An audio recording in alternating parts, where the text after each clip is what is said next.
Good morning সবাইকে। আজকে আমি একটা খুব সুন্দর ব্রেকফাস্ট রেসিপি বানিয়েছি আর সেটাই তোমাদের সাথে শেয়ার করছি। হাতে যদি সময় খুব কম থাকে তাহলে ঝটপট এই রেসিপিটা বানানো যায়। তো আমার এই রেসিপিটা দেখার জন্য অবশ্যই ভিডিওটা শেষ পর্যন্ত স্কিপ না করে দেখতে থাকো। কড়াইতে আমি তেল নিয়ে নিয়েছি, প্রথমে সাদা তেল নিয়েছি, তোমরা চাইলে ঘিও নিতে পারো। আর আমি প্রথমে বাদামটাকে আমি ভালো করে ভেজে নেব।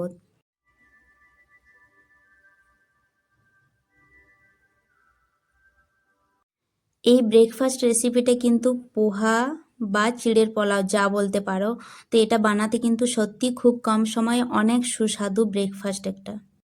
চীনা বাদামগুলো আমার ফ্রাই হয়ে গেছে, আমি এগুলোকে এরপর তুলে নেব সব। আমি পোহা বানানোর জন্য কি কি নিয়েছি: কাঁচা মটর, একটা বড় সাইজের পেঁয়াজ কেটে নিয়েছি, একটা আলু কেটে নিয়েছি ছোট ছোট করে, এবং দুটো গাজর নিয়েছি। আর এই যে চিড়েটাকে আমি ভালো করে ধুয়ে নেব আগে। চিড়েটাতে জল দেওয়ার সাথে সাথেই কিন্তু আমাকে তুলে নিতে হবে, না হলে বেশি ভিজে গেলে ভালো হবে না পোলাওটা। কড়াইতে তেল গরম হয়ে গেছে, এরপর আমি দিয়ে দেবো কালো সর্ষে ফোড়নের জন্য এবং জিরে।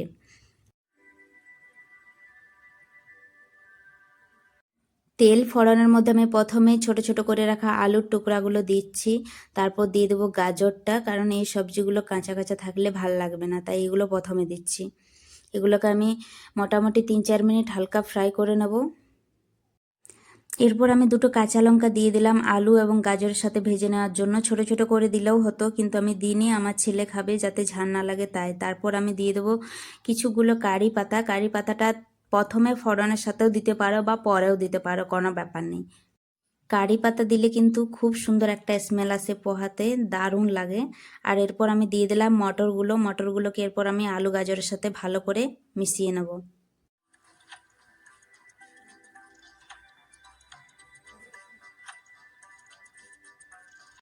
আলু গাজর মটর সব কিছু আমার একটু ভাজা ভাজা হয়ে গেছে, এরপর দিয়ে দেবো লাস্টে পেঁয়াজ কুচিগুলো। এগুলোকে এরপর ভালো করে নাড়াচাড়া করে নেব।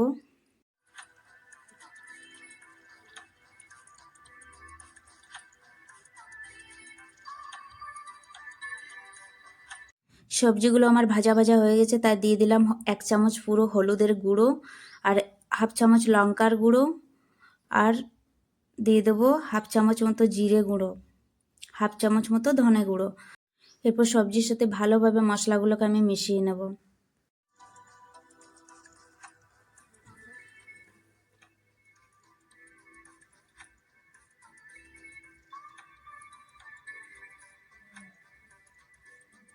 আমি আরও একটু হলুদ দিয়ে দিলাম, আমার কম মনে হচ্ছিল তাই, কারণ চিড়েটা দেওয়ার পর কমে যাবে অটোমেটিক। এরপর দিয়ে দিচ্ছি 1 চামচ নুন।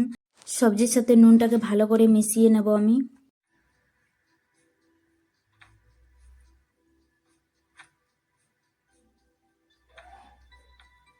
আমি আরও 1 চামচ নুন দিয়ে দেবো, কারণ চিড়েটা দেওয়ার পর দিতে ঠিক সুবিধা হবে না, যেখানে দেবো সেখানে লেগে যাবে, তাই সবজিতে আগেই দিয়ে দিলাম। এরপর আমি দিয়ে দেবো চিড়েটা। আর চিড়েটা দেওয়ার সাথে সাথেই আমাকে সবজির সাথে ভালো করে মিশিয়ে নিতে হবে। কালারটা দেখবে কি সুন্দর হয়ে যাবে, এখন এরকম দেখাচ্ছে, দারুণ একটা কালার চলে আসবে এরপর। আর খেতে তো ভালো লাগবেই, দেখেই মনটা ভরে যাবে, এতটা সুন্দর লাগবে দেখতে, ফুলের মতো।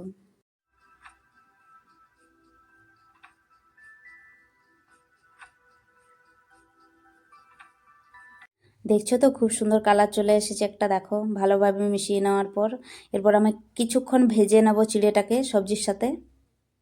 এরকমভাবে পোহা বানালে কিন্তু খেতে খুবই ভালো লাগে। আর তোমরা চাইলে টমেটো, কাজু বাদাম, কিশমিশ ওগুলোও অ্যাড করতে পারো, আমি কিন্তু এখানে ব্যবহার করিনি ওগুলো, আমি নর্মালভাবেই বানিয়েছি, বেশি কিছু দিইনি।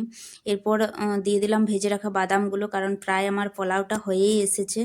আর বাদামটা ভালো করে পোলাওর সাথে মিশিয়ে নেওয়ার পরে আমি কিছুগুলো কাঁচা পেঁয়াজ কুচি দিয়ে দিলাম আবার, যাতে খেতে আরও ভালো লাগে। আর ধনে পাতা কুচি দিলে তো যে কোনো রান্নায় স্বাদটা আরও ভালো আসে।